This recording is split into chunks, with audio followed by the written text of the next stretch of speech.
So this is our question. This is a circuit whose elements have this following value. The three batteries are ideal batteries. Find magnitude and direction of current in each of the three branches. Three branches आपको दिख रही हैं. There are only two junctions, this and this. Let's call those junctions A and junction B. So one is this branch, one is this branch. So there are three branches and you are supposed to find out current in all the three branches. Okay. E2 is 6 volt, E1 is 3 volt. If you want, you can write down values here so that it will be easier for you to calculate. Okay. So E1 3, E2 is 6 volt. This is 6. This one is E2. This is E2. So E2 is 6 volt. E1, this is 3 volt. This resistance, this is R1. R1. So if it is R1, then 2 ohm. This is R1, 2 ohm. This is R1, 2 ohm. And this is again R1, 2 ohm. Only this is R2, which is 4 ohm.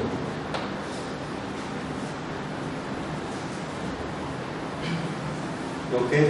Now make the currents and then find out the value of current in each branch.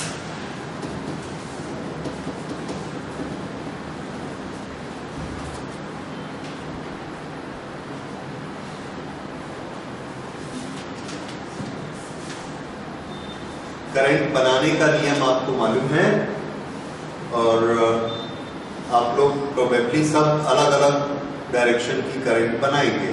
कोई कहीं से I1 निकालेगा, कोई कहीं से I1 निकालेगा. इसलिए एक चीज शुरू में ध्यान दे दीजिए कि जो आपका अच्छा दोस्त है उसके साथ मिलके बनाइए, अदरवाइज बाद में आंसर नहीं मिला पाओगे.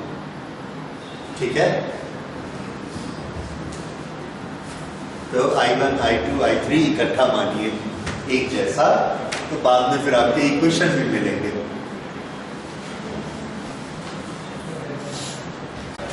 अब हम लोग इसको बनाते हैं. देखिए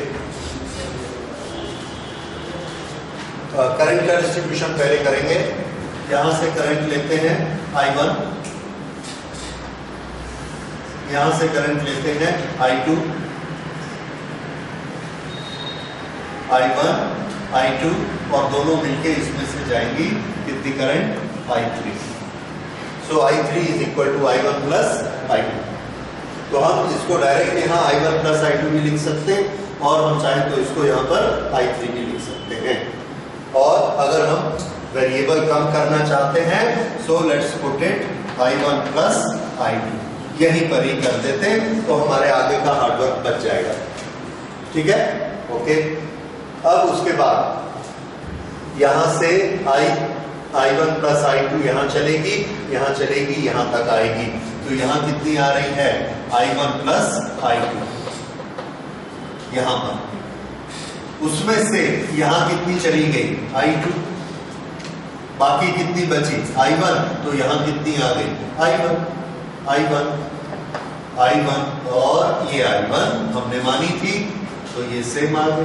तो इस लूप में कितनी करंट फ्लो हो रही है? I1, यहां कितनी गई? I2 और दोनों मिलके यहां कितनी आ गई? I3. ये मैंने किया है, आपने जिस तरह से भी किया है ठीक किया होगा. अगर आप इधर I1 मानेंगे और इधर I2 ले जाएंगे, इधर I3 ले जाएंगे, ठीक है. इधर I1 मानिए, ये I2 इधर, I3 इधर, तो भी ठीक है. जैसा मर्जी मानिए हर तरह से, क्योंकि लास्ट में हमारा आंसर सेम आना चाहिए. ओके. इस तरह से हमने बनाया और अब इसमें लूप लॉ लगाते हैं. लूप लॉ शुरू करते हैं. ये इस पॉइंट से स्टार्ट करते हैं। सो this will B 2 into I1 plus I2, 2 I1 plus I2, फिर यहां आ गए -3, यहां गए, we are going along the current, इसलिए यहां पे कितना आ जाएगा +2 multiplied by I1 plus I2, 2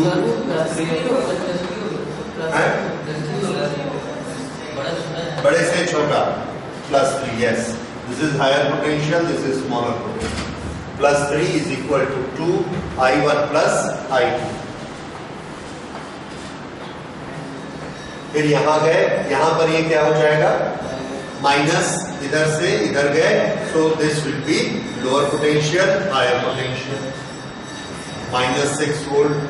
फिर यहां गए, this is 4 into I2 along the direction of calculation, so this is +4 I2,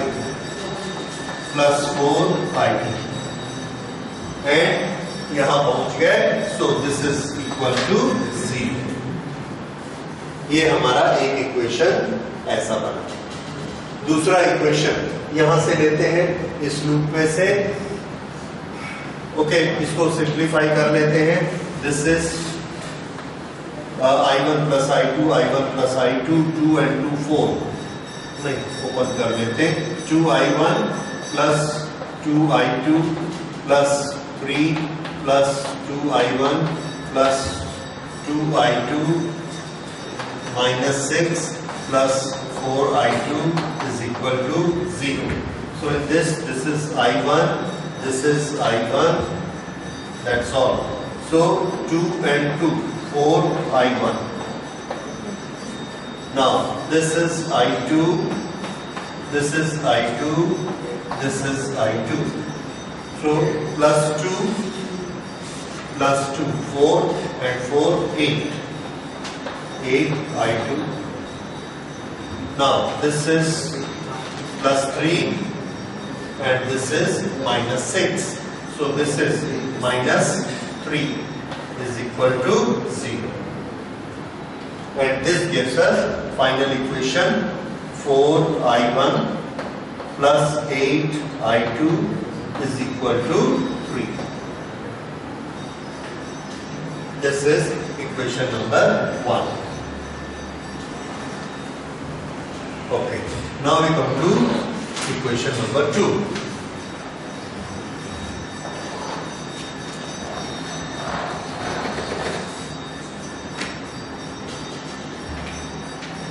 We take this second loop,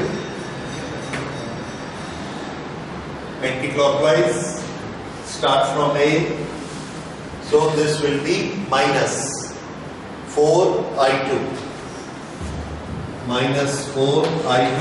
reason आप सबको समझ आ रहा है, यहां से नीचे कैलकुलेट कर रहे हैं और करंट ऊपर जा रही है, इसलिए पहले लोअर पोटेंशियल फिर हायर पोटेंशियल, माइनस, सो -4I2, उसके बाद +6 volt,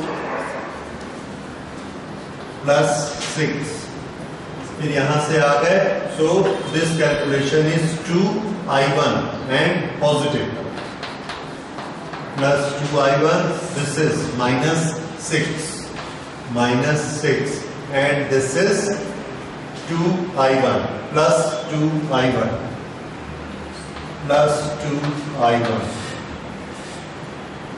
This is equal to 0,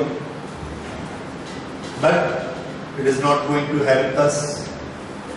+6 -6 0, 4I2, नहीं ठीक है, -4I2 plus 4I1 is equal to 0, 4 से डिवाइड किया, so this is I1 minus I2 is equal to 0, और I1 is equal to I2।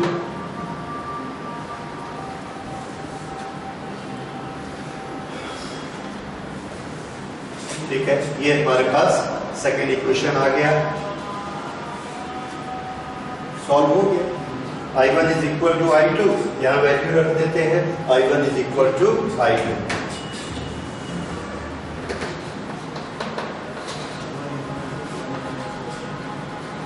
by equation 1 and 2.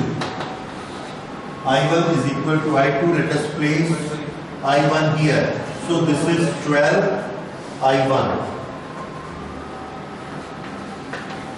12 I1 is equal to 3. Therefore, I1 is equal to 0.25 ampere. Therefore, I2 is equal to 0.25 ampere. Therefore, I3, that is, इस branch में कितनी current है? I1 plus I2. I1 plus I2 is equal to 0.5 ampere. So, here the current in this loop, here it is 0.25 ampere. This is again 0.25 ampere. This and this together they become 0.5 ampere. Clear? So this is we got it. अब ये आपसे अगर कहीं अटक रहे थे आप तो क्यों, उसको आप चेक करिए, ठीक है, और उसको करेक्ट करिए. कुछ special circuits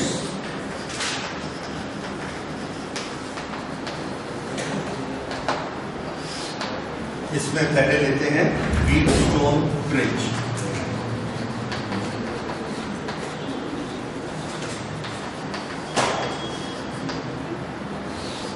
Wheatstone bridge is an arrangement of 5 resistances. ये अरेंजमेंट एक स्पेशल अरेंजमेंट है जिसमें हम इस तरह से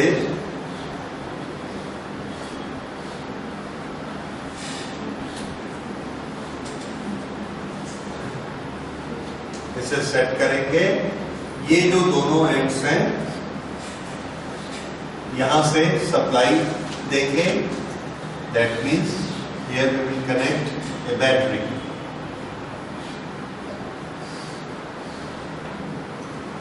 V. And this, here we will use a galvanometer or galvanometer which is having certain resistance. तो उसको हमने resistance को ऐसे बनाया. So, how many resistances are there? 1, 2, 3, 4, 5. R1, R2, R3, R4 and R5. These are the 5 resistances and these are connected in a particular manner. ये जो है ये हम क्या यूज करेंगे? गैल्वेनोमीटर. यहाँ पर करंट कितनी फ्लो हो रही है ये हमें दिखा सकता है. ठीक है, इस तरह से हमने इसको बनाया. So this arrangement in a particular design is known as Wheatstone bridge. तो Wheatstone bridge में 4 रेजिस्टेंस कैसे लगे होने चाहिए जो कि एक रेक्टेंगल बनाएंगे, क्वाड्रिलेटरल बनाएंगे. उस क्वाड्रिलेटरल के 2 कॉर्नर में, अपोजिट कॉर्नर्स में क्या लगना चाहिए? बैटरी. और बाकी के 2 कॉर्नर में क्या लगना चाहिए? फिफ्थ रेजिस्टेंस और galvanometer. Then it is a Wheatstone bridge. ये व्हीटस्टोन ब्रिज की 2 स्टेट्स हो सकती हैं, one balanced and one unbalanced.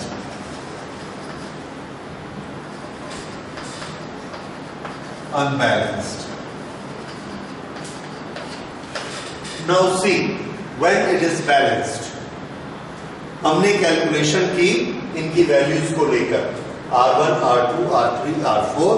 तो हमने ये देखा कि R1 upon R2 is equal to R3 upon R4. ये हो भी सकता है, नहीं भी हो सकता है. जैसे अगर इसकी वैल्यू 1 ओम है और इसकी वैल्यू 2 ओम है, इसकी वैल्यू 2 ओम है और इसकी वैल्यू 4 ओम है, तो इन दोनों का रेशियो कितना है? 1 to 2. इनका रेशियो भी कितना है? 1 to 2. 2 to 4 means 1 to 2.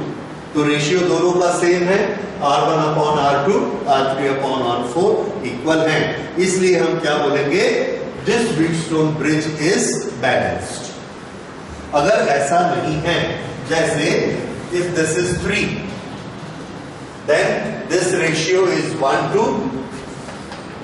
this ratio is 3:4, and 1/2 and 3/4 are not equal. So this bridge is not balanced. Wheatstone bridge बोल सकते हैं, but it is not balanced. तो अगर ये बैलेंस्ड नहीं है तो इसमें हम व्हीटस्टोन वाले प्रिंसिपल नहीं लगाएंगे, then it is of no use to us. It is an ordinary circuit. Okay. तो व्हीटस्टोन में कैसा होना चाहिए, बैलेंस्ड। अच्छा, अब अगर ये बैलेंस्ड होता है तो इसमें क्या फीचर होते हैं? In case it is balanced, तो हमने ये देखा, we found that the current in R5, this current become 0, IG is equal to 0। क्यों करंट 0 होती है? इसके 4 टर्मिनल हैं, A, B, C, D। A और B के बीच में बैटरी और C और D के बीच में galvanometer. So this point C has certain potential। ये बैटरी का पोटेंशियल V है, this goes on decreasing and becomes 0। तो यहां पर इसकी कुछ ना कुछ वैल्यू होगी, इधर से जाएंगे तो यहां से भी कम होते होते होते 0 हो गया, तो यहां भी कुछ वैल्यू होगी। तो potential at C and potential at D, ये दोनों अगर इक्वल हैं, ये दोनों इक्वल हैं, तो इसमें कितनी करंट फ्लो होगी? 0, क्योंकि इक्वल होने से the current flow from higher to lower, और इसमें हायर लोअर नहीं है। So if in balanced Wheatstone bridge, in balanced Wheatstone bridge, VC is equal to VD. If VC is equal to VD, then IG is equal to 0. IG is equal to 0. Okay, equal voltage में current flow नहीं होगी। ये कब होता है? Balanced, जब ratio बराबर होते हैं।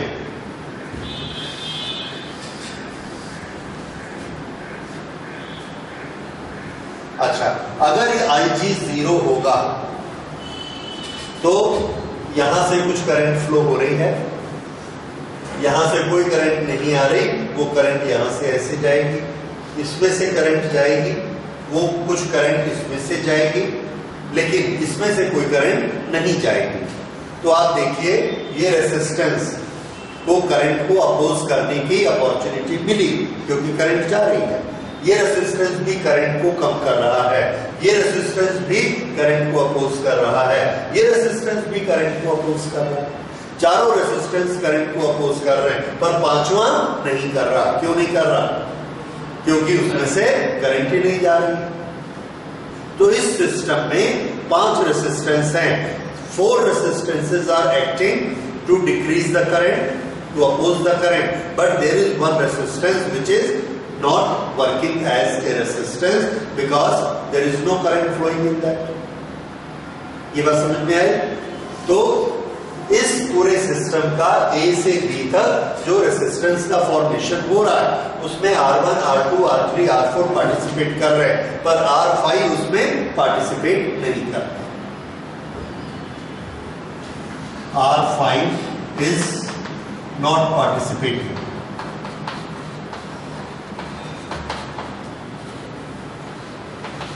Is not participating. अगर R5 पार्टिसिपेट नहीं करता है, then it can be ignored.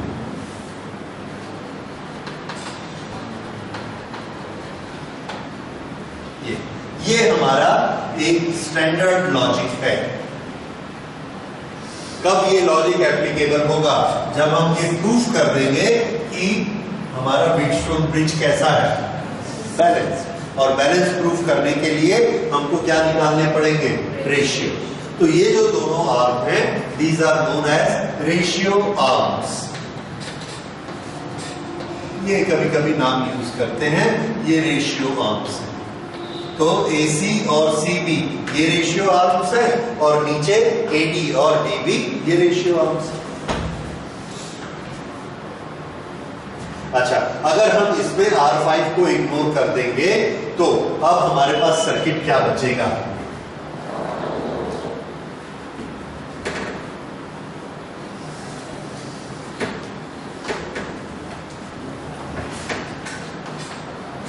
Then circuit can be redrawn.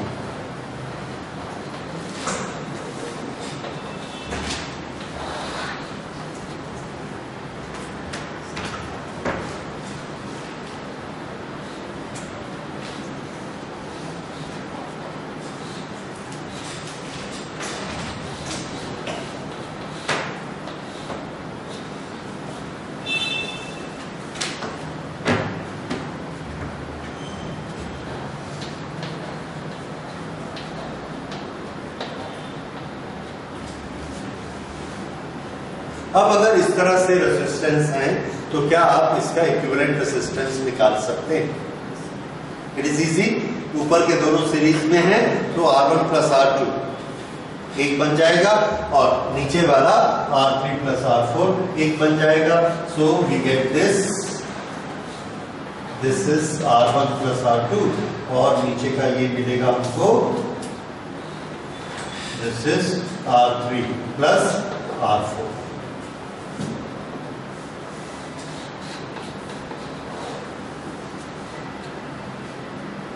और अब ये दोनों कैसे हैं आपस में? पैरेलल। और पैरेलल में फॉर्मूला क्या होता है? 1/R1 प्लस 1/R2 वाला फॉर्मूला, यानी R1 ये R1 multiplied by R2 divided by R1 plus R2। इस तरह से हम इसका रेजिस्टेंस निकाल लेंगे। So this become very convenient that way. तो ये होता है एक special circuit which is Wheatstone bridge. Okay, इसके बेसिस पर अगर आपको न्यूमेरिकल आते हैं तो आप बना सकते हैं। ये जो व्हीटस्टोन ब्रिज है जो हमने इस शेप में बनाया, इसको दूसरी शेप में भी हमको दिया जा सकता है। देखिए A और B,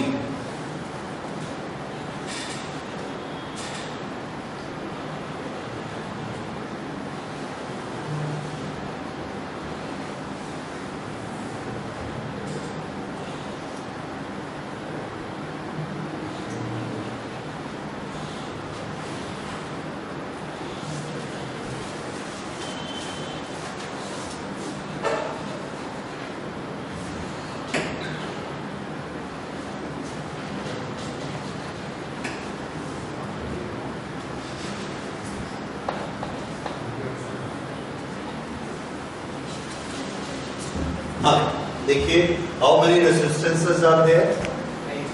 5। इसमें आपको पहचान में आ रहे हैं कौन कौन से हैं? ए से ये दो रेजिस्टेंस निकले, एक ऊपर एक नीचे, एक ऊपर एक नीचे। तो ये कौन है? R1, ये है R3। R1 जहां जाकर मिलता है, इस पॉइंट का नाम क्या है? C।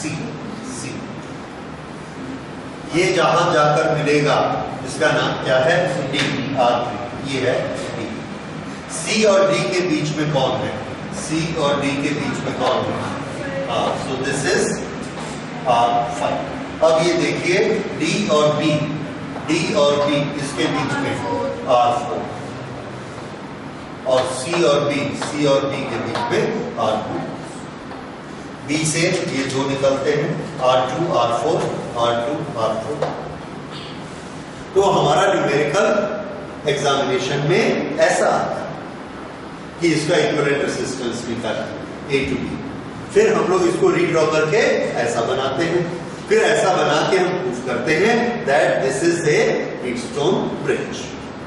ओके, मान लीजिए ये इस तरह का आता है और इसमें ये लिखा हुआ आया 2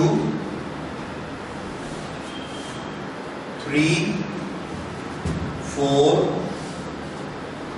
2 3 4 ohm. This is 5 ohm. This is 2 3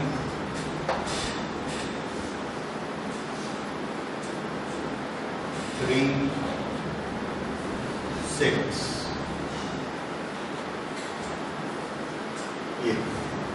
This is 5 ohm, this is 2 ohm, this is 3 ohm, this is 3 ohm, this is 6 ohm.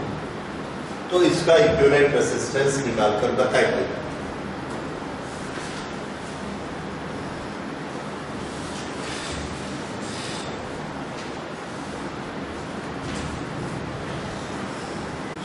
तो इसको आप बना रहे हैं 2 ohm 3 ohm, A से 2 ब्रांचेस निकले, सो this is 2 and this is 3। B से जो 2 ब्रांचेस कनेक्ट हैं, B से ऊपर वाली 3, नीचे वाली 6, 3 एंड 6, ठीक, और बीच वाली है 5 ohm, 5. Now here we will write, since 2 upon 3 is equal to 3 upon, oh ये तो नहीं होता है, नॉट इक्वल टू, नहीं तो फिर नहीं बनेगा ये, ओके, ये गलत हो गया, इस तरह से नहीं बनेगा, this should be 4।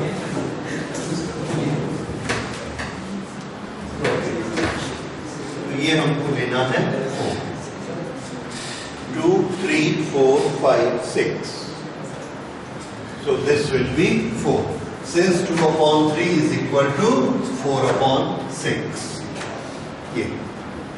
It is a balanced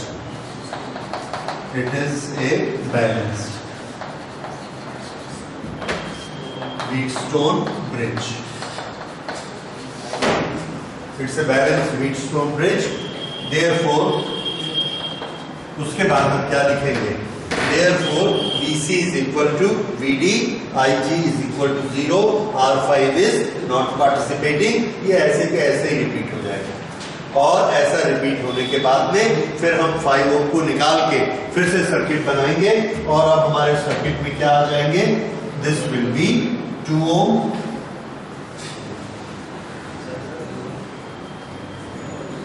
3 ohm, and here it will be 4 ohm, and this will be 6 ohm. 6 ohm. ये हमने उसको रीड्रॉ किया, right? So this is 2 plus 3 5. अगला स्टेप इसका क्या आएगा? This will be 5, 2 plus 3 5 ohm, और नीचे में 4 plus 6 10 ohm,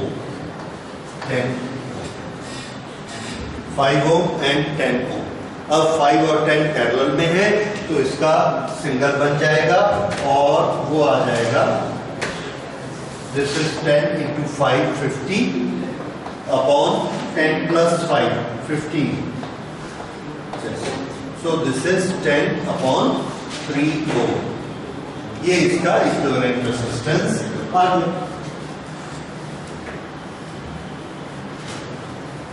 ओके। तो इसको करेक्शन करके बैलेंस किया, तो बैलेंस होने से ये प्रोसेस चलेगी, और अगर बैलेंस नहीं है तो ये प्रोसेस नहीं चलेगी, ठीक है। इसमें जो हमको इस तरह के न्यूमेरिकल्स आते हैं, इसमें आजकल थोड़ा सा डेविएशन और दे देते हैं, इस तरह से सब ऐसा दिखते ही, ये शेप दिखते ही सबको समझ में आता है कि ये व्हीटस्टोन ब्रिज है, और हम काउंट कर लेते कितने हैं 5, So now they will give a question which will be like this. A. अब कितने हो गए? 6. Is it a Wheatstone bridge? Answer it is A Wheatstone bridge. यहां तक ये Wheatstone bridge है और ये उसके साथ सीरीज में है, तो ये Wheatstone bridge है और यहां पर ये सीरीज में आ गया, यहां पर ये सीरीज में आ गया, ये वाला यहां सीरीज में आ गया, ये यहां सीरीज में आ गया। तो जब हमने Wheatstone का आंसर निकाल लिया, ये आंसर इसका आ गया, अब इसकी बारी है कि ये दोनों सीरीज में आपस में ऐड कर देंगे लास्ट में। ठीक है, तो ये सॉल्व हो जाएगा। समझ आया? इस तरह से भी हो सकता है। और एक Wheatstone का वेरिएशन होता है दैट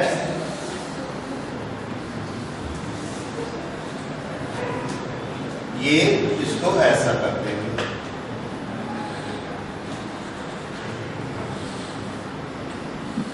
ये अगर हमने इसको सॉल्व करना है तो फिर से वही करेंगे। ये 5 का ग्रुप, ये क्या है? Wheatstone bridge. इस Wheatstone ब्रिज को सिंगल में कन्वर्ट करना हमको आता है। जब ये सिंगल में कन्वर्ट हो जाएगा तो फिर ये किस तरह के दिखने लगेगा? तो आंसर है सिंगल में कन्वर्ट होने के बाद ये ऐसा हो जाएगा, दिस ए के बाद 2 ओम, उसके बाद ये पूरा सिंगल में कन्वर्ट हो गया यहां से लेके यहां तक, दैट इज 5/10/3, दिस इज 10/3 ओम, ये और ये B आ गया। अब इस 10/3 के पैरेलल में ये लगा हुआ है and this may be anything, let us say this is 5/3, no may be anything say 1 ओम। तो यहां पर हमने ये 1 ओम और लगा दिया। अब ये दोनों पैरेलल के फॉर्मेट में आ जाएंगे और उसके बाद इसके साथ फिर से सीरीज बन जाएगा। थोड़ा सा और कॉम्प्लिकेटेड हो गया, लेकिन ये पांचों का सॉल्यूशन क्या है? Wheatstone bridge. ठीक है, उसके साथ Wheatstone के साथ कभी ये ऐड कर देते हैं, कभी पैरेलल ऐड कर देते हैं, कभी दोनों ऐड कर देते हैं। तो हमको ये 5 को पहचान लेना है कि अगर ये इस तरह का लगा हुआ है तो ये Wheatstone है, बाकी इसके सीरीज पैरेलल। ठीक है, okay, so this is Wheatstone bridge. अब ये है कि Wheatstone ब्रिज में हम शुरू से मान के चल रहे हैं in balance Wheatstone bridge Ig is equal to 0 और बैलेंस की कंडीशन क्या है? R1/R2 is equal to R3/R4।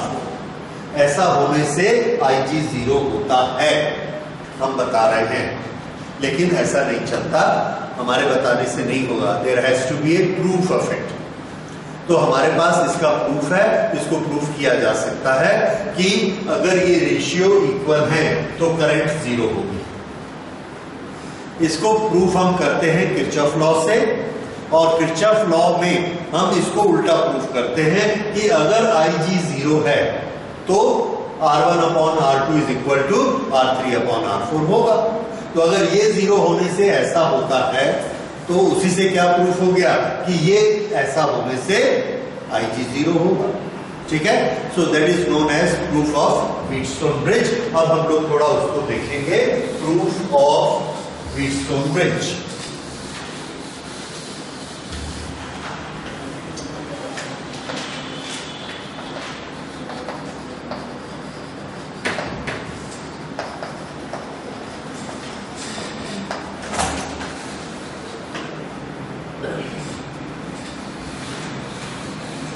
Wheatstone bridge की कैलकुलेशन का प्रूफ।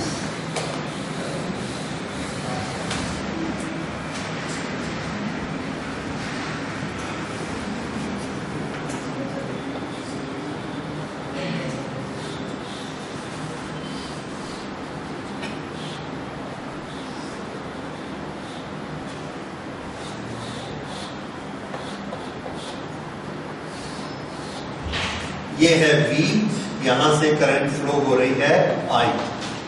ओके, इसमें करंट जा रही है I1, इधर करंट जाती है I2।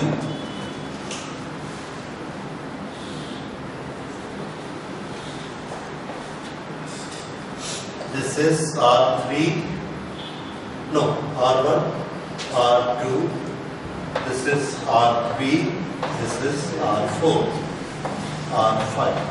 यहां से करंट I1 गई, यहां से करंट I2 गई, ये I1 यहां तक पहुंचती है, उसमें से कुछ पोर्शन यहां आ जाता है, we will call it IG। तो यहां पर कितना आएगा? I1 minus IG। ये यहां से यहां गई और यहां से इधर गई, ये कितनी बन जाएगी? I2 यहां जा रही है, IG ऊपर से आ रही है, दोनों मिलके यहां से निकलेंगी I2 प्लस IG। दोनों जब यहां पहुंचेगी आपस में ऐड हो जाएंगी और ऐड होने से बन जाएगा I1 plus I2। I1 plus I2, ये यहां से आया था, I is equal to I1 plus I2। इस तरह से ये हमने करंट का डिस्ट्रीब्यूशन कर लिया। This is according to Kirchhoff's first rule. अब हम लगाते हैं Kirchhoff second rule. Kirchhoff second rule, loop से कैलकुलेशन करनी है तो इस लूप में कैलकुलेशन करते हैं। This is I1 into R1, I1 into R1, this is IG into R5 plus IG into R5 and this minus I2 into R3, minus I2 into R3 और यहां पहुंच गए वापस, therefore this is 0। अब इसमें लेते हैं, let us take it this way और यहां से स्टार्ट करते हैं। C से IG into R5, और ना इसको पहले सिंप्लीफाई कर लेते फर्स्ट को। इसको जब सिंप्लीफाई करेंगे तो since IG is equal to 0, तो ये 0 हो जाएगी term. Then this will become I1 R1 minus I2 R3 is equal to 0 and this leads to, ये इधर चला जाएगा, I1 R1 is equal to I2 R3, उसमें से I2 इधर ले आएंगे, I1 upon I2 is equal to R3 upon R1। ये ऐसा आ गया। This is our equation number 1। इसको हम यहां छोड़ देते हैं and now we go for the second loop. The second loop starting from C is IG into R5, IG into R5, फिर यहां से जाएंगे I2 plus IG into R4, IG plus I2 into R4, then this is I1 minus IG minus I1 minus IG, this is multiplied by R2, यहां तक पहुंच गए, so this become 0।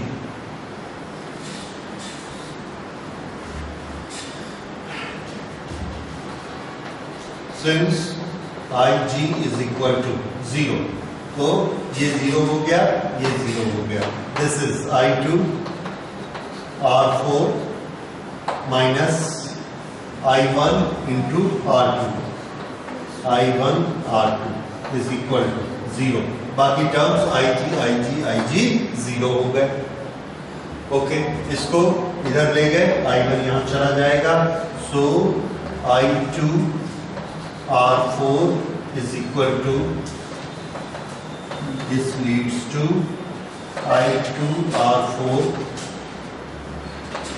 is equal to I1 R2, I1 R2। Okay, उसके बाद I2 को इधर ले जाइए, R2 को इधर ले आइए, सो उधर हो जाएगा I1 upon I2, I1 upon I2 is equal to I1 upon I2 is equal to R4 upon R2. R4 upon R. Okay. Now here, this is equation number 2. Now equation 1 and 2, look for the left hand side. Left hand side is I1 upon I2. Here also left hand side is I1 upon I2. Therefore right hand side will also be equal. तो right hand side क्या है? R3 upon R1, R4 upon R2.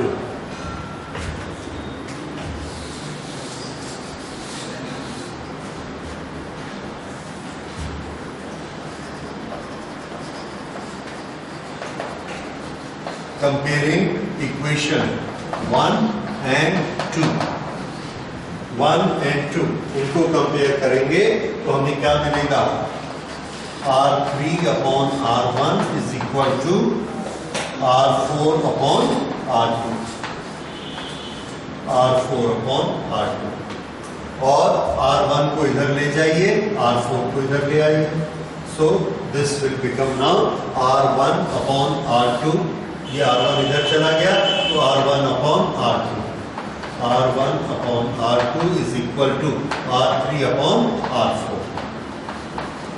ये R1 upon R2 is equal to R3 upon R4. इसको ऐसा भी लिखा जा सकता है R1 upon R3 is equal to R2 upon R4 transpose करके. ओके, एनीवे ये रेशियो आ गया. ये रेशियो कब आया? जब हमने शुरू में IG को क्या मान लिया था? बीच में IG is equal to 0. अगर हम IG is equal to 0 नहीं मानते तो ये इतना इजी नहीं होता, कॉम्प्लिकेटेड हो जाता, फिर ये रिजल्ट नहीं आता. तो ये रिजल्ट कब आया? When IG is equal to 0, then this ratios are equal. इसी को उल्टा कर लो. Therefore, when this ratio is equal, then IG will be 0. ठीक है? So this is Wheatstone bridge.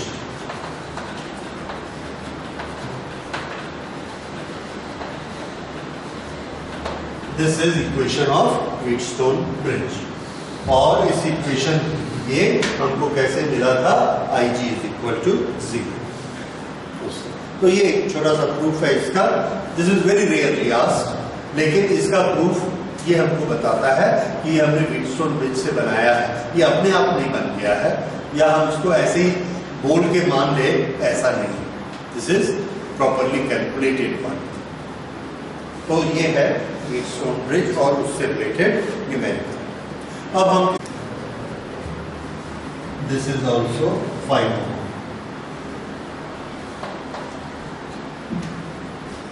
10 ohm, 5 ohm, 5 ohm, 5 ohm, 10 ohm, 10 ohm connected with a 10 volt battery, and we are supposed to find out how much current is flowing in each branch. कितनी branches हैं इसमें? Okay, एक ये branch है. Then this is a junction, this is a junction, this is a junction, and this is a junction. तो इस यहाँ पर this current, this current, this current, this current, ये सब ब्रांचेस हैं जंक्शन टू जंक्शन. तो हर एक में हमको करंट निकालनी है. ठीक है, वही तो हम करते हैं.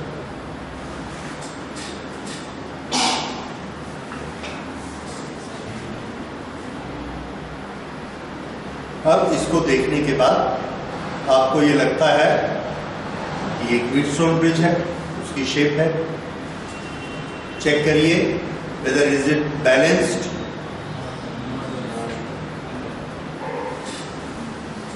बैलेंस्ड है कि नहीं है? नहीं है, क्योंकि ऊपर का रेशियो क्या है? 10 to 5, जबकि नीचे का क्या है? 5 to 10. So it is not a balanced Wheatstone bridge. तो हमारा पूरा प्रोसीजर गया. उस प्रोसीजर से हम काम नहीं ले सकते.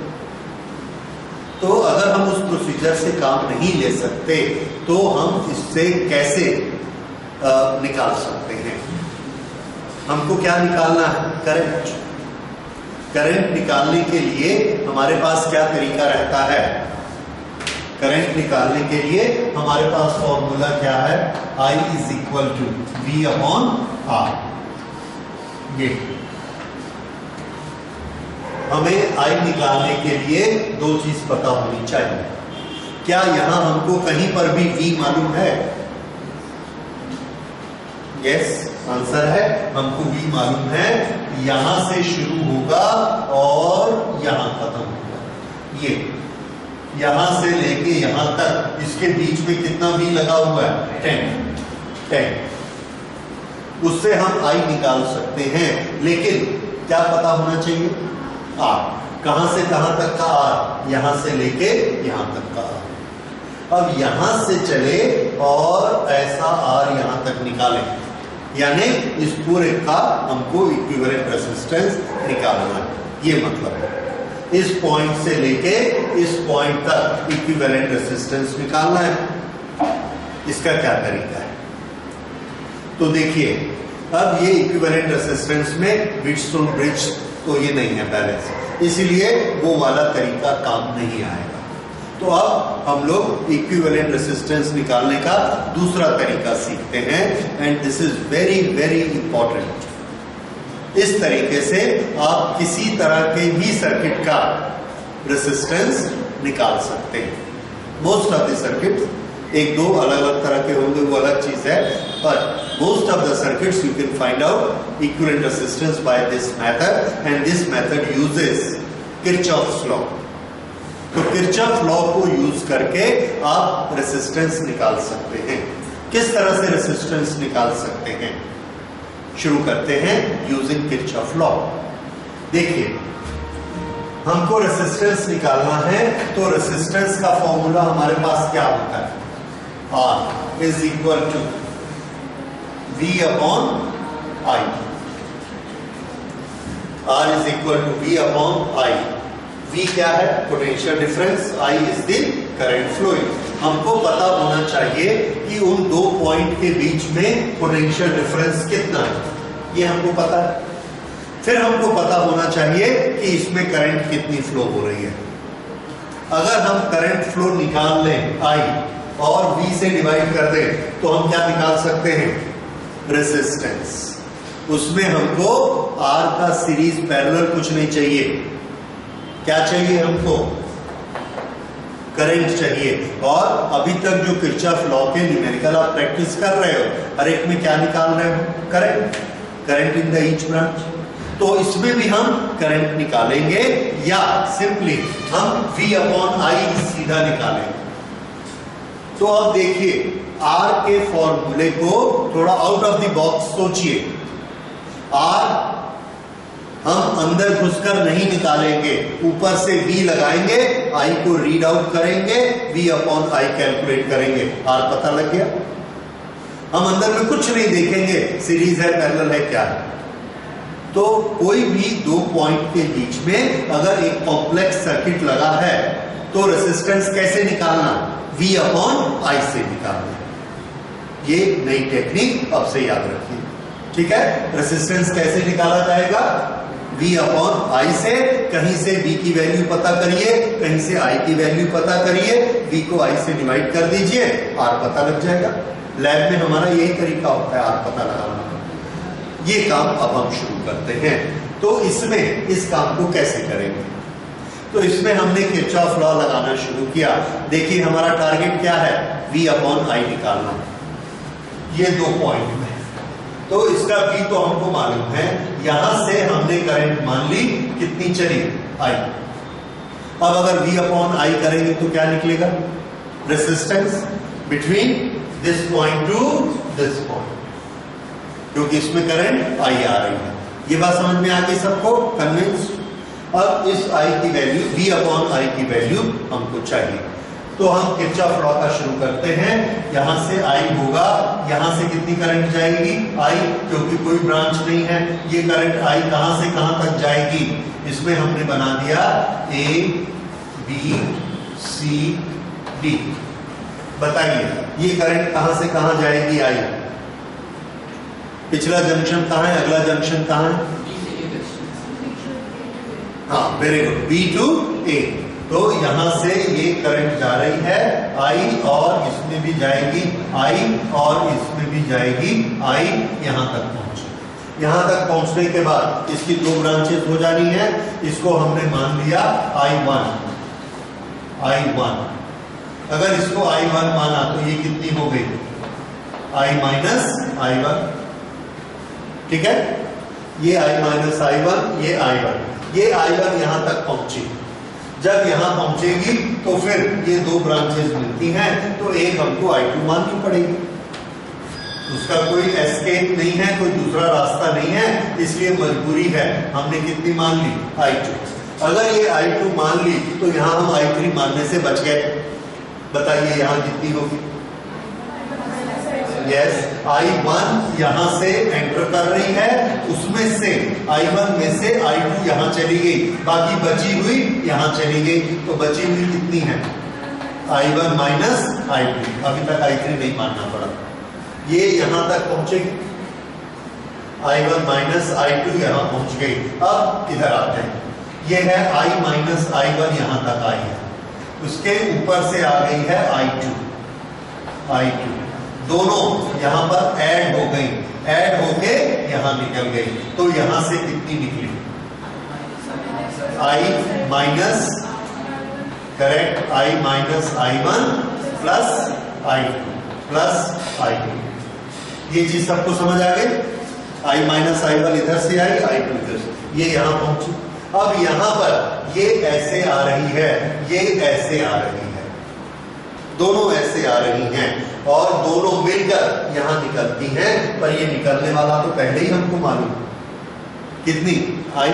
तो ठीक है, हम चेक करते हैं हमारे हिसाब से कितनी निकलनी चाहिए। इन दोनों को ऐड कर दो तो I आता है, क्योंकि ये I1 प्लस है, ये I1 माइनस है, ये प्लस है, ये माइनस है, दोनों को ऐड किया, कैंसिल हो गया, क्या बचा?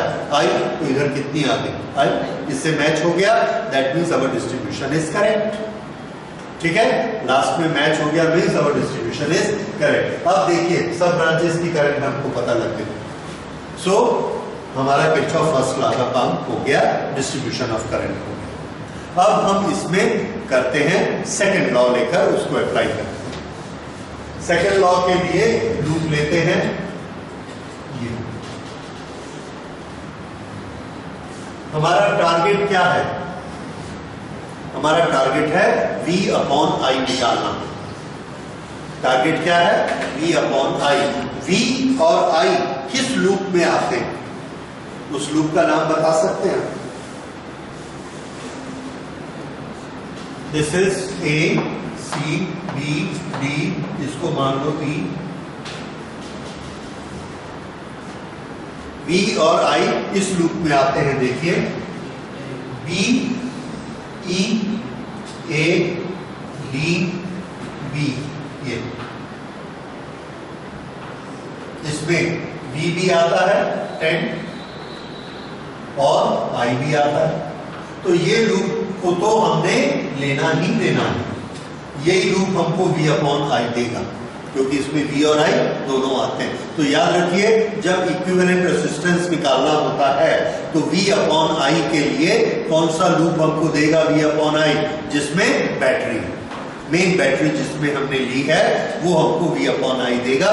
तो यही लूप तो हमको आंसर देने वाला है, इसलिए इसका इक्वेशन तो चाहिए ही। अब इसमें अननोन क्वांटिटीज, अगर हम इसके इक्वेशन में देखते हैं तो ये V की वैल्यू है, ये I की वैल्यू है, ठीक है, और यहां पर ये I1 आ गया, यहां पर I2 भी आ गया। इसका मतलब इसमें I1 और I2 दोनों आने वाले। हम नहीं चाहते कि वो आए, अदरवाइज हम V अपॉन I नहीं निकाल पाएंगे, बीच में I1 और I2 आ जाएंगे। इसके लिए दो अननोन हैं, उनको हम निकाल देना चाहते हैं, तो हमको दो इक्वेशन और बनाने पड़ते हैं। इसके एक्स्ट्रा, इसके एडिशनल दो और, इसलिए हम ये दो और लेते हैं। ये हमारा रीजन है क्यों हम 3 लेते हैं। ठीक है, 3 लूप क्यों लेते हैं? एक लूप किसके लिए लेंगे? V अपॉन I के लिए, और जितने unknown I1, I2, I3, I4 बनते हैं उतने लूप और लेने पड़ते हैं। तो इसमें हमने I2 तक रेस्ट्रिक्ट किया, इसलिए हम 2 ही लूप और लेंगे। ओके, तो शुरू करते हैं। पहले ए सी डी ए ये लूप बताइए। A C D A loop A C D A 10I1 10I1, उसके बाद 5I2 5I2 और उसके बाद यहां से हम ऐसे मुड़ गए, हम कैलकुलेशन ऐसे कर रहे हैं, करंट ऐसे जा रही है तो साइन क्या लेना पड़ेगा, -5 और करंट है I माइनस I1 और वापस A पर पहुंच गए हैं, इसलिए इज इक्वल टू 0। ये देखिए, सबको समझ आया? समझ कर लिखिए।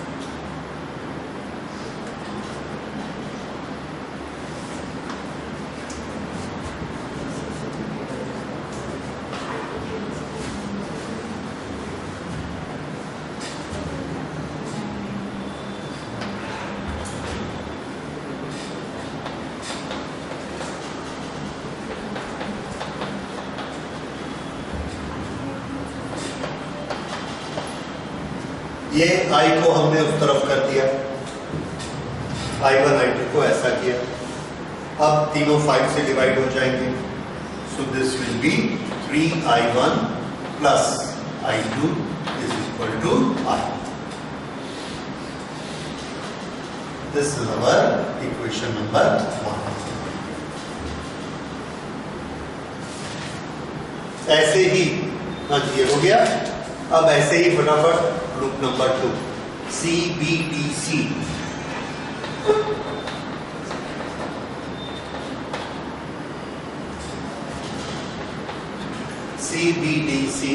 I1 माइनस I2 5 ओम, 5I1 माइनस I2। ओके, उसके बाद हम इधर आए, करंट उल्टी पड़ती है तो माइनस लिखेंगे, -10 और करंट कितनी लेनी है, I minus I1 plus I2। Okay, फिर इधर गए, फिर करंट उल्टी है तो 5 मल्टीप्लाइड बाय I2 और साइन -5I2। C तक वापस पहुंच गए हैं, इसलिए 0।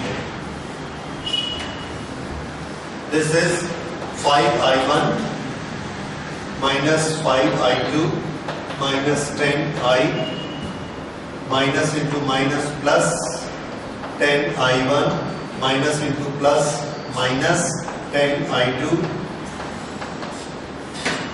हो गया, minus 5I2 is equal to 0। I1 I2 okay, I1 5 and 10 15 I1 I2 is -5 -10 -15 and -5, that is -20।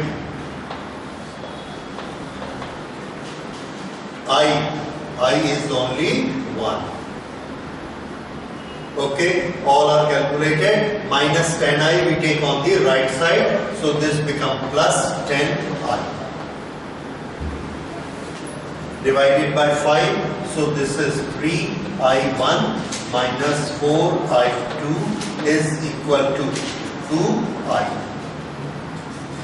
This is our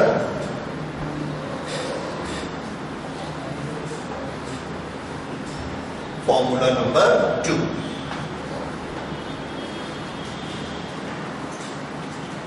This is 1 and this is 2।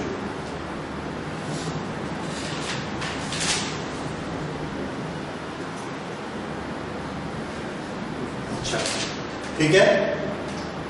अब इन दो फॉर्मूला से आपको क्या करना है, हाँ तीसरा भी हम बना सकते हैं। तीसरा किसका बनेगा, थर्ड लूप का। ओके बना लेते हैं। इस रिजल्ट, ये रिजल्ट तो समझ आ गया आपको। I will keep the result.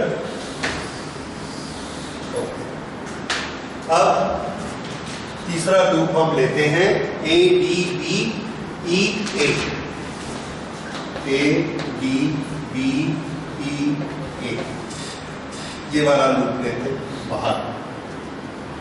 आप चाहें तो ये भी ले सकते हैं, ए सी बी ई ए, ऐसा भी ले सकते हैं, ऐसा भी ले सकते हैं, कोई भी ले सकते हैं। ओके हमने नीचे वाला लिया ए डी बी ई ए, तो ए से डी तक आए, that is 5 I minus I1, okay, then plus 10 I minus I1 plus I2, I minus I1 plus I2, okay, फिर नीचे आए, यहां तक पहुंच गए। अब यहां से यहां माइनस ई, क्योंकि ये लोअर पोटेंशियल, ये higher potential, so potential difference is negative, so minus E. फिर direction of current is this, so this is I into R, I into R, 10I, और इसका साइन क्या होगा, plus, because this is our calculation and this is current.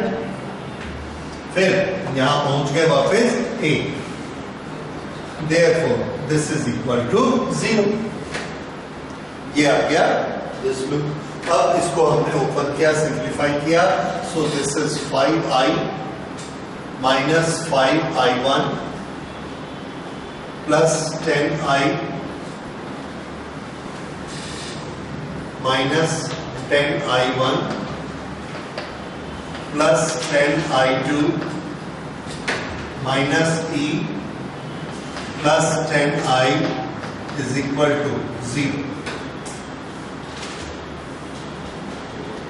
Okay इसमें I की terms देखते हैं, 5I plus 10I 15I, 15I plus 10I 25I, 25I। उसके बाद minus 5I1 minus 10I1 minus 15I1, that's all, minus 15I1 plus 10I2 plus 10I2 minus E उस तरफ ले गए, is equal to minus E, sorry E की value दी हुई है हमको, E की वैल्यू कितनी है 10, so this we will write here E and this E is equal to 10.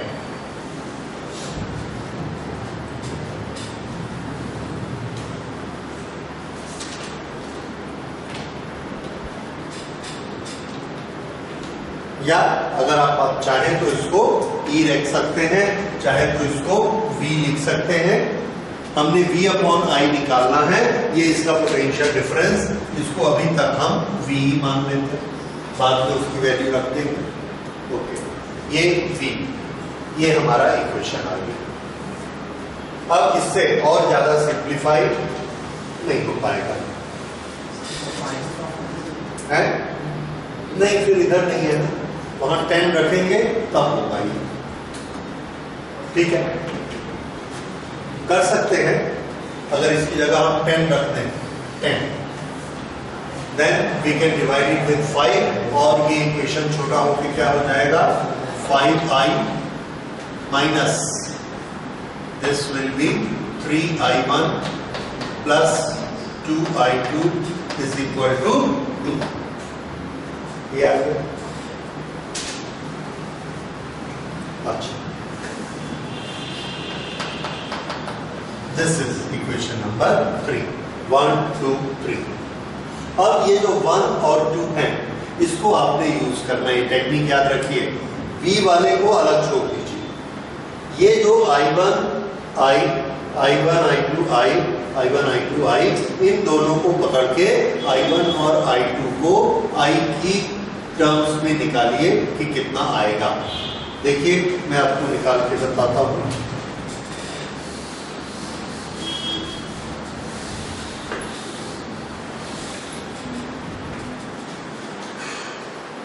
हाँ, 3I1 plus this, 3I1 minus this.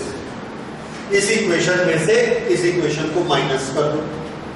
Minus करेंगे तो क्या होगा? 3I1 minus 3I1 cancel. I1 I2 minus minus 4I2 कितना हो गया? 5I2 is equal to I minus 2I minus I। Therefore I2 is equal to I upon 5 minus I2 is equal to minus I upon 5। ये I2 की value आ गई। अगर ये I2 की value है तो I1 की वैल्यू कैसे निकालेंगे? कहीं भी रख देते हैं। I2 की वैल्यू यहां हमने रखी, so this will be 3I1 minus I upon 5 is equal to I. So 3I1 is equal to I plus I upon 5. This is equal to 6 upon 5I. Therefore I1 is equal to, ये 3 नीचे चला जाएगा, so this will be 6 upon 5 into 3I, और I1 is equal to 2 upon 5I। ये I1 की value आ गई, ये I2 की वैल्यू। इस तरह से हमने I1 और I2 की वैल्यू किसकी टर्म में निकाल ली? I के टर्म्स। जब ये दोनों वैल्यू आ जाएंगी तो हम इस इक्वेशन में इसको यूज करेंगे। ये नंबर 3 इक्वेशन, I1 और I2 दोनों की वैल्यू यहां पर रखी, तो कितना आएगा? In equation 3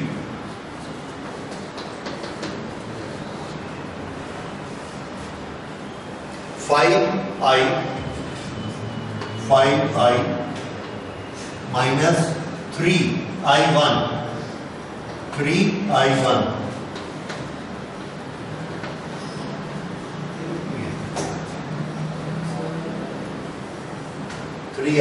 plus 2I2, 2 into I2, I2 कितना लेना है?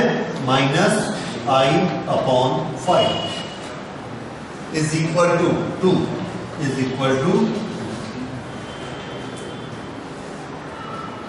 Okay.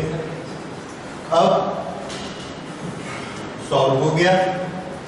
This is 5I minus 6 upon 5I plus and minus minus 2 upon 5I is equal to 2। पूरे इक्वेशन को 5 से मल्टीप्लाई कर दिया, so this will be 25 minus 6 minus 2I is equal to 10। और ये हो गया कितना? 17। 17I is equal to 10.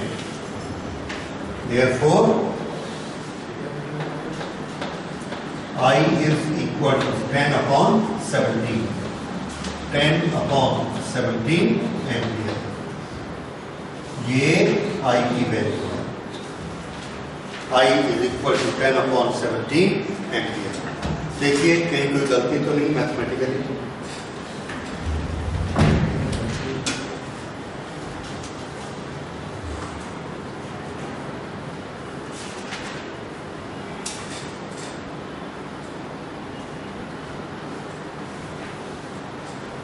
अगर ये I की वैल्यू है तो I1 और I2 की वैल्यू भी आप आराम से निकाल सकते हैं।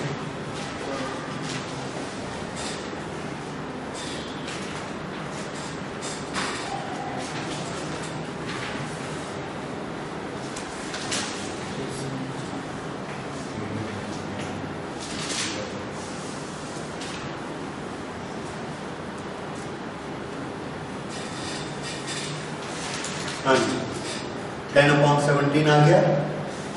तो I1 की वैल्यू निकालिए कितनी होगी?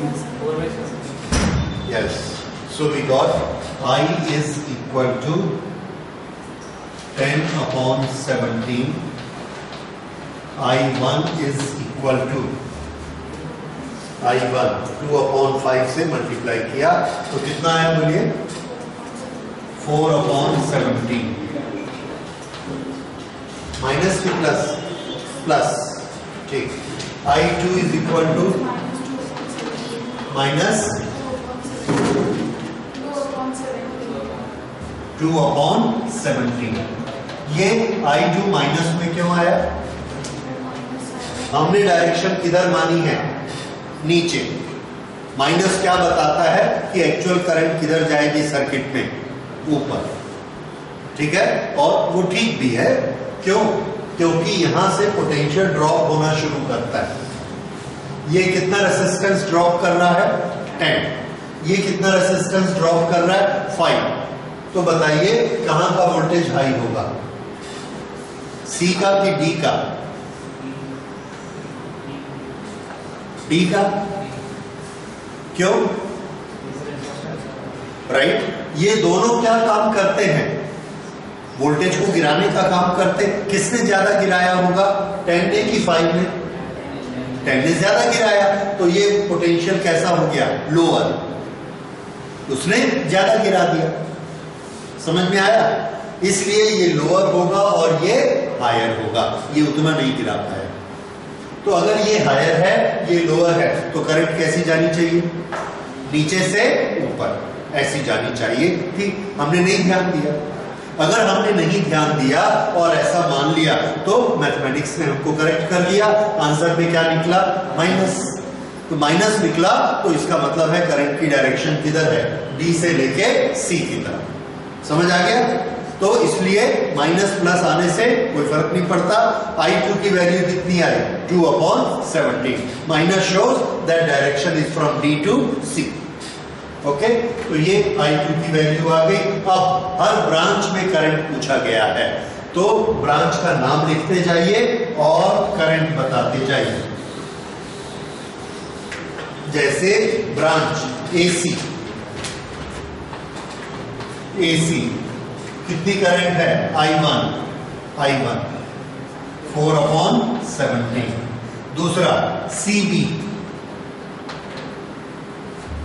I1 minus I2,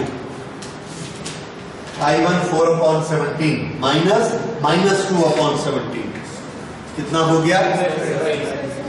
6/17।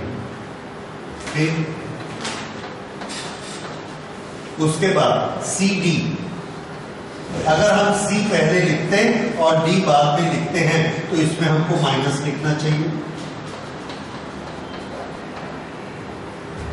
उसके बाद AD में कितना लिखना है? ये नीचे की तरफ है I माइनस I1, ये रहा I, इसमें से I1 को माइनस कर दो। 10 - 4 is 6/17। उसके बाद यहां आ जाओ, यहां से ये वाली branch I minus I1 plus I2, ये I माइनस I1 है, इसमें I2 को ऐड कर दो, ये I2 को ऐड कर दो तो -2/17 और हो गया। -2 किया तो कितना आ गया? 4/17। कौन सा? DB।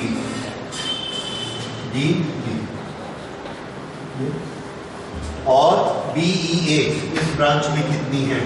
BEA ब्रांच में हमने मानी I, तो I कितनी है? 10/17। 10/17। इस तरह से यहां से ये हर ब्रांच की करंट इस तरह से लिखेंगे। तो जब करंट की ब्रांच पूछी जाएगी तो ऐसे। अब ये बताइए एक चीज जो शुरू में हम पढ़ रहे थे, इक्विवेलेंट रेजिस्टेंस, वो कितना है? इक्विवेलेंट रेजिस्टेंस किसके बराबर होता है? V/I, right. V कितना है इसमें? 10। I कितना है? राइट। तो रेजिस्टेंस कितना हुआ? Equivalent resistance Yes.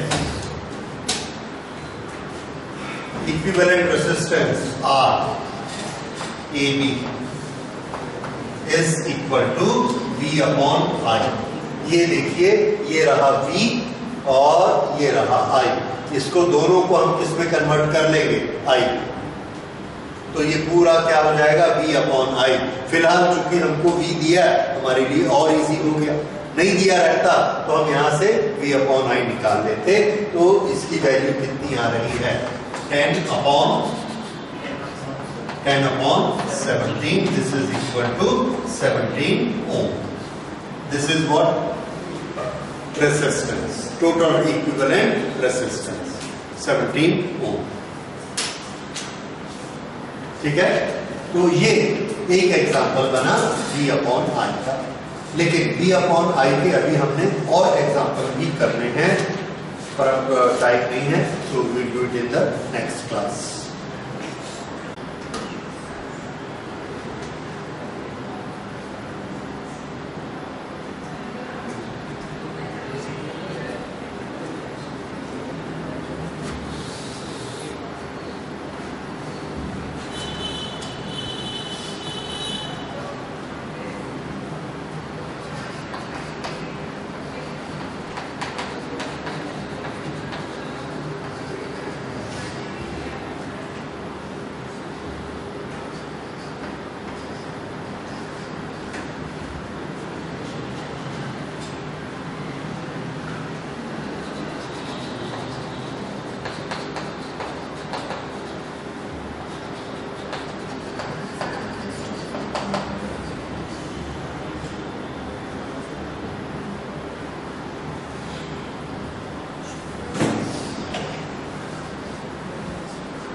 आपको एक रेजिस्टेंस के अक्रॉस कितनी करंट फ्लो हो रही है ये निकालना है, और वो रेजिस्टेंस है ये वाला R.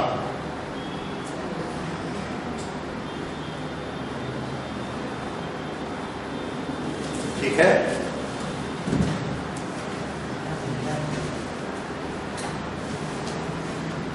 कैसा दिख रहा है? ठीक है. This is known as resistance monster.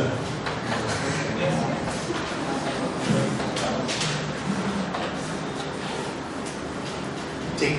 तो यहां R में कैसे करंट निकलेगी, इसमें क्या टेक्निक लगाएंगे? This is very interesting. आप सोच कर रहिए. फिर नेक्स्ट क्लास में जब भी इसकी क्लास करेंगे आई विल टेल यू इसका क्या तरीका है.